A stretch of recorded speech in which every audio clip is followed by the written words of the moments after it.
For those of you who are here for the first time, I'm Father Paul Bombardier, priest from the Diocese of Springfield in Massachusetts, on my 21st Novena pilgrimage with the Ahern Memorial Pilgrimage Group. And I still have a kick of a time being here, I really do. And being asked to be the novena preacher and being up here it's a kick. I don't know how else to describe it. Our novena theme is, "You will be my witnesses." And the way I've approached it is taking us step by step, more or less, growing into what it means to be witness. The first couple of days was about being called by name. And in every instance of the different calls that I've read, the prophets and the apostles all somewhere along the way said, "I'm not worthy, I'm not worthy." And God's response is always, "Here, let me fix that for you." Helping us to acknowledge that, indeed, we're not worthy. There's nothing we can do individually or as a whole community that will make us worthy, except, and this is a powerful exception, when we acknowledge the grace that God gives us to hear the invitation and respond to the invitation.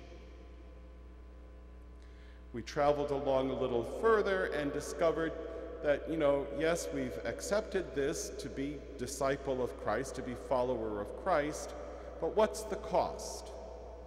What does it mean to us here?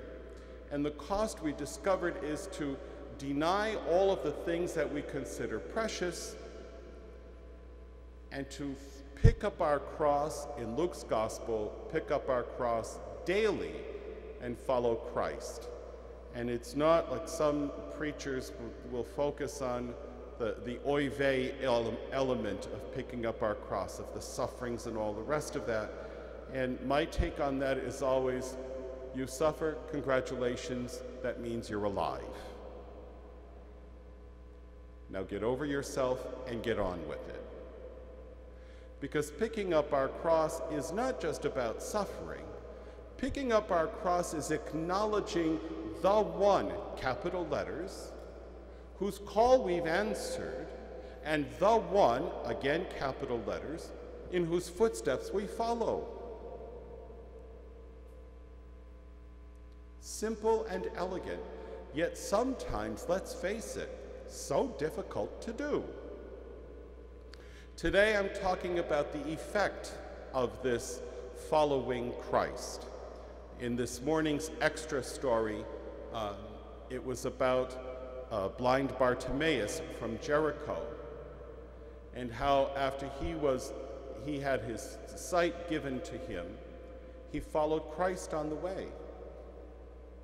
This afternoon is a very different story. It's about the healing of the Gerasene demoniac. And I'm just going to give you the first part of it just in big swaths. He was possessed.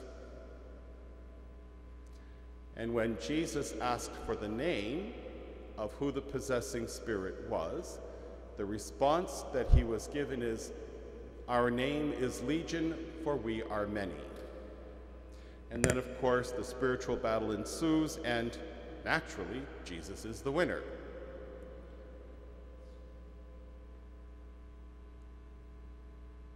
The Legion, let me read the rest of the story. "Now a large herd of swine was feeding there on the hillside, and they pleaded with Jesus, 'Send us into the swine, let us enter them.' And he let them. And the unclean spirits came out and entered the swine. The herd of about 2,000 rushed down a steep bank into the sea, where they were drowned. The swineherds ran away and reported the incident in the town and throughout the countryside. And people came out to see what had happened. As they approached Jesus," this is one of my favorite things, "as they approached Jesus, they caught sight of the man who had been possessed by Legion, sitting there clothed and in his right mind. And they were seized with fear. Those who witnessed the incident explained to them what had happened to the possessed man and to the swine. Then they began to beg Jesus to leave their district. As Jesus was getting into the boat, the man who had been possessed pleaded to remain with him. Hold on to this. But Jesus would not permit him, but told him instead, "Go home to your family and announce to them all that the Lord in his pity has done for you." Then the man went off and began to proclaim in the Decapolis what Jesus had done for him, and all were amazed. Now, I have to tell you quite honestly that the idea of coming up here and preaching the novena is much less nerve-wracking to me than preaching to a bunch of people at home, especially if there are clergy in the group. No disrespect meant, Reverend Fathers. But they make me nervous as a kid in a room full of rocking chairs, let me tell you. There's nothing, quite seriously, there's nothing as difficult as proclaiming this kind of message to one's own, because they know us. Even in the Gospels, when Jesus goes back to Nazareth and tries to proclaim the good news and tries to effect miracles, several times the evangelists tell us, and he could do no works there because of their lack of faith. Sometimes it's very explicit, and the onlookers are quoted as saying, "Don't we know him? Isn't his father Joseph his mother Mary? Don't his relatives live in our midst?" Sort of a more elegant way of saying, "Oh, come on, we know you and where you're from. You're no special stuff." It's very difficult. So this poor guy is given probably one of the most difficult charges that Jesus could give somebody who wants to follow him. Go home. Go back to your own people. Proclaim to them what God in his mercy has done for you. When we try, and I've heard several people say this, when we try to tell people about our experience here at the shrine, it's very difficult to find the right kind of words. Let me give you a couple of examples. I was talking to a couple last night from Cape Breton, and they went on for a couple of minutes about the sense that one has here, that special quality to the atmosphere here in the Basilica, that almost as soon as you cross the threshold and come in, there is this special kind of peace that becomes a part of you. And I said, "Well, yeah, that's Grandma saying, 'Welcome home.'" And they said this wasn't their first time here, but they talked about, trying to explain this to people at home. It's darn difficult. This is my 21st time coming up here, as I said at the beginning, and when I try to tell people back home how much fun it is, even though by the time the novena is done, I am shocked. They just look at me funny. It's like, I don't know how to explain it. But all of this struggling is all a part of being witnesses. Just telling people, you have to come. You have to come, if not with the novena group, with the pilgrimage group who stop here for a few days at some point along the way. You have to come, you have to experience it for yourself. I don't remember if it was yesterday or the day before, I used the story from St. John's Gospel about the Samaritan woman and how after her encounter with Jesus, she went to the townspeople and said, "Listen, you got to come and see this guy. I think he's the one." And they began to believe, some of the townspeople, because of her experience with Jesus. But after Jesus had been there in that Samaritan town for a couple of days, her testimony wasn't necessary anymore, because they had their own experience of Jesus to work with. And they were greatly rejoicing because of that. In today's story, extra story, with this poor guy possessed by who knows how many demons, 2,000 head of swine went into the water. Who knows if they all had only one demon or more.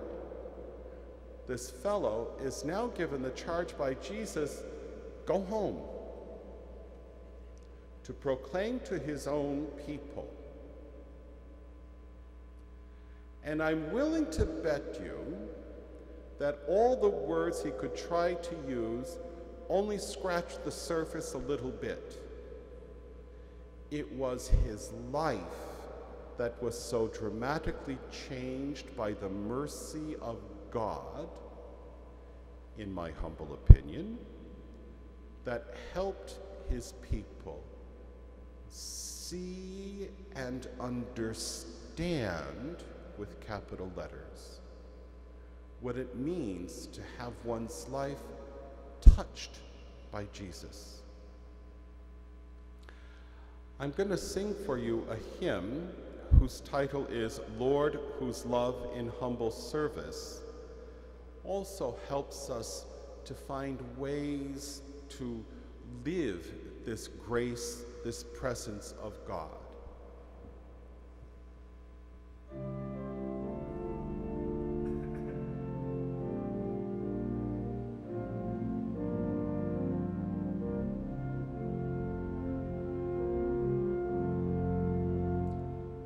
Lord, whose love in humble service bore the weight of human need, who did on the cross forsaken show us mercy's perfect deed.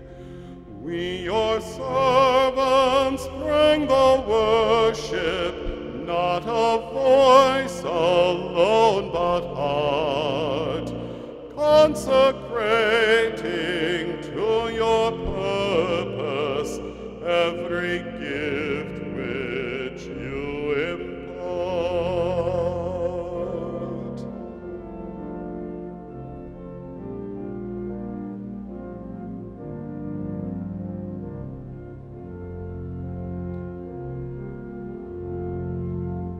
Still your children wander homeless, still the hungry cry for bread, still the captives long for freedom, still in grief we mourn our dead. As, O Lord, your deep compassion healed the sick and freed the soul, use the love your Spirit kindles still to save and make us whole.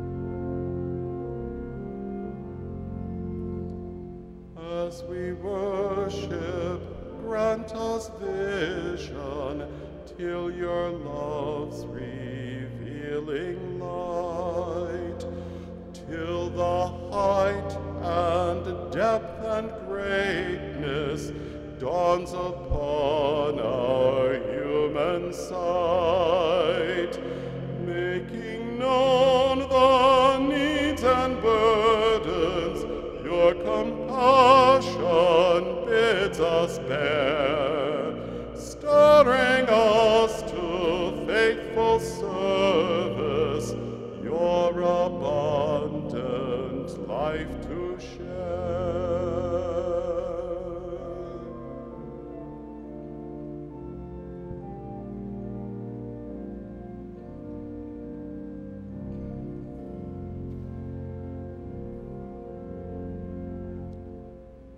halt from worship into service, forth in your great name we go.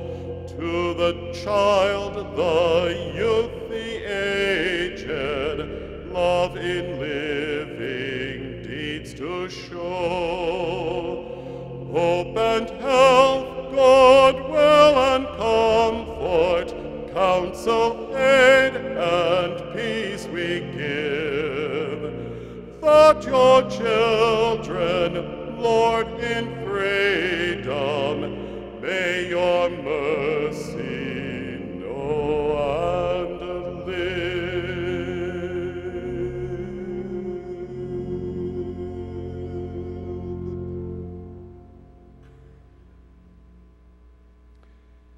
It's a stunning hymn when we really listen to the words.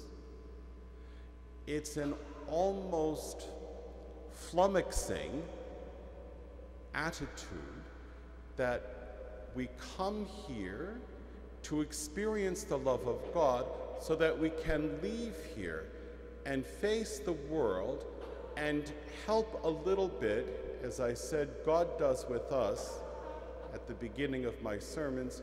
Here, let me fix that. And do it not so we can, dislocate our shoulders, giving ourselves a pat on the back, but because by doing these things, you and I show the face of a loving God to people. They experience it, and their response is that they show back to us the face of a loving God. Perhaps in another sermon or two, I'll talk about Matthew 25, where Jesus goes on at length about, as long as you do it to one of these least ones of mine, you do it to me. That really helps us live better the call to be witness of and for Christ.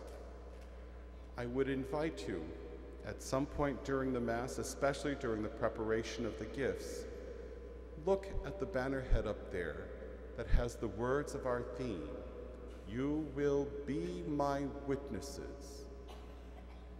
Look at the statue of Saint Anne holding the Blessed Virgin as a child, pointing to heaven, reminding us that all of our efforts are in that direction, the one she points to, not for our sake alone, but for the sake of the God in whose kingdom we live.